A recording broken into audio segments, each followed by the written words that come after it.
Didier Louvier, bonjour. Vous êtes directeur du CETT et professeur à la HEIG VD. Ma première question, finalement, le CETT sert plus ou moins à mettre en relation les entreprises et les milieux académiques, si j'ose dire.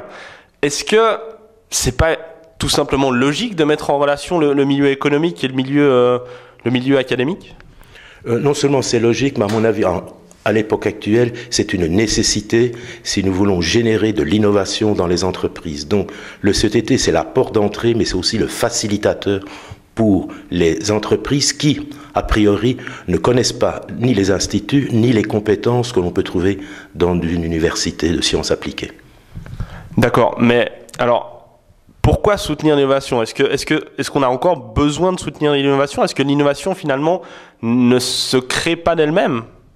Non, on doit soutenir l'innovation si nous voulons rester une place compétitive. Si on regarde les différents classements qui ont été faits l'année dernière, il est quand même réjouissant de voir que la place suisse est en position numéro 1 au niveau de l'innovation.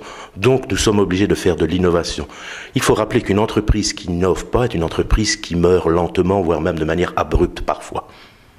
Et concrètement, qu'est-ce que vous pouvez mettre en place pour une entreprise qui viendrait vous voir ? Ce que nous pouvons mettre en place, c'est lui donner accès à des ressources techniques et économiques pour résoudre ça ou ces problématiques, de lui faciliter en fait l'accès à des sources de cofinancement, tant au niveau du canton de Vaud que de la Confédération, voire même faire des partenariats avec d'autres entreprises dans l'espace européen, donc avoir aussi accès à des fonds européens d'innovation et de développement de nouveaux services ou de nouveaux produits. D'accord. Je vous remercie Didier Louvier. Je vous en prie.